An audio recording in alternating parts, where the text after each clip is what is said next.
Como que é concorrer a presidente, cara? Como que é esse rolê?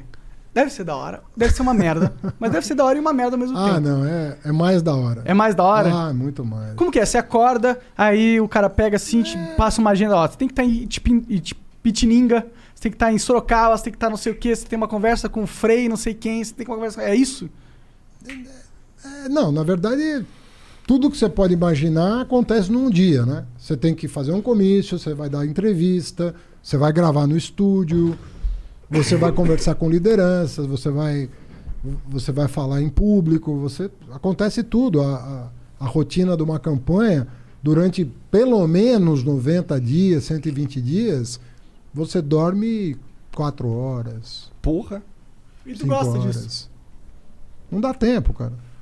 Não dá tempo até porque a tua cabeça não te deixa dormir. Uhum. Ah, mó loucura, né? O que tá falando? Ah, essa estatística daqui... Você tem que estar informado de tudo que está acontecendo no país. Você não sabe a pergunta que o repórter vai te fazer. Sim. Então, e outra, você tem que conhecer... A não ser que você seja um candidato como o Bolsonaro que fala isso, aí você fala com o Guedes, que eu não sei.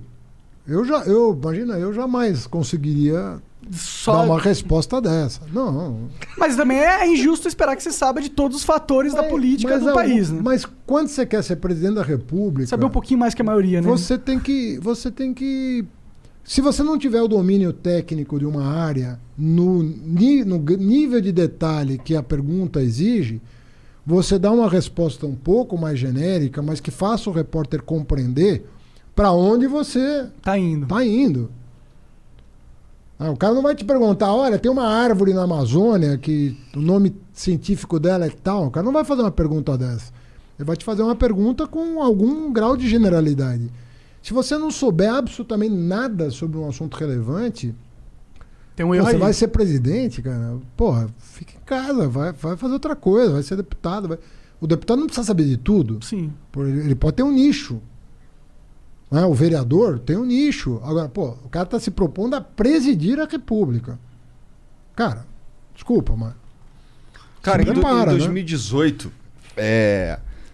eu sinto que... Assim, você falou o lance das fake news, mas eu acho que acho que 2 fatores principais elegeram o Bolsonaro, na minha opinião. Que é a internet e o jeito como a imagem dele foi propagada na internet. Isso tem a ver com os fake news, tem a ver com um monte de coisa, não sei o quê. Mas eu acho que um grande fator, assim, talvez tão relevante quanto, tenha sido um sentimento anti-PT, cara. Eu acho... O pessoal tá pensando... Eu, por exemplo... Tu não vai deixar eu falar mesmo? Não vou. Tô brincando. não. Eu, por exemplo, não votaria no PT. Nunca mais, assim. Sabe por quê? Você votaria no PT? Cara, eu não voto há muito tempo, mas eu acho que eu não votaria no PT, a menos que... E aí eu vou confessar que a menos que fosse contra uns caras assim, tipo... Bolsonaro. Você votaria no Lula versus Bolsonaro? Mas, por exemplo, em 18 você votou no Bolsonaro. Eu não votei. Ah, você não votou? No segundo turno eu votei no Bolsonaro. Então. Sabe uma coisa que me incomodou muito de você nas eleições? Não. É que você, por exemplo, quando acontecia alguma coisa importante... Quando alguém se incomoda comigo, eu sempre ligo pra minha mãe. Entendeu? Não, mas é uma crítica que você deve ter ouvido bastante, inclusive. Mas quando acontecia alguma coisa importante, tu ia lá pra Curitiba conversar com o Lula, tá ligado? Não ia lá. Eu ia toda segunda lá. Então, exato. Isso aí, sabe o que isso passou pra mim? Assim, quero votar no presidente que é um líder. Que é o cara que vai matar no peito e falar: eu vou ser o presidente, eu vou direcionar a nação agora vamos comigo. E quando você ia, toda semana o cara que tava naquela situação política que ele tava, pra mim passava que... tá ligado? Não passava Algumas pessoas falaram isso pra mim, mas ali tinha uma... Eu entendo você falar isso, porque eu ouvi de muita gente. Mas eu tinha uma... Primeiro que a minha relação com o Lula é muito antiga. Segundo que o drama que o Lula estava vivendo, você não pode calcular, cara. Porque o Lula queria ser candidato. Ele lutou... a ONU chegou a se manifestar a favor da candidatura dele, dizendo, não dá para ser assim. Então aquilo foi um drama pessoal. E eu imaginava que, se eu não fosse solidário ali, sabe? Se eu parecesse não ser solidário na dor que ele estava sentindo... E na dor que todos nós estávamos sentindo, mas nunca comparável a dele, né? Porque quem estava preso lá era ele. perdeu a mulher, perdeu os... Puta, olha, meu, o cara foi um... O sobrinho dele morreu também. Morreu o neto? Neto. É, O neto. O irmão. O que eu quero dizer pra você é o seguinte, não é uma situação que vai se repetir, né? É uma situação que acontece uma vez na história de um país. Não vai acontecer de novo uma coisa tão dramática como aquilo. Hã? Ele ser preso novamente?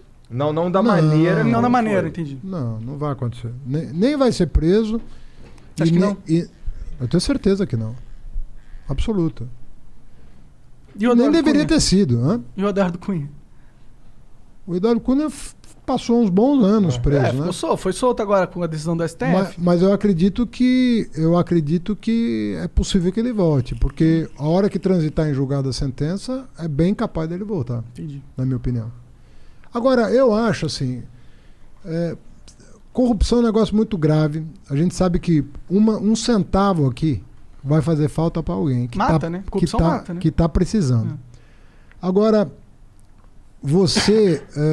eu acho que tentaram estigmatizar demais, sabe? E eu acho que o Ministério Público lá de Curitiba, sobretudo, não vale para todo lugar. Mas acabou se perdendo numa ambição política, sabe? Acabou vendo ali uma oportunidade de projeção política pro Moro, pro Dallagnol. Acho que cresceu o olho ali, sabe?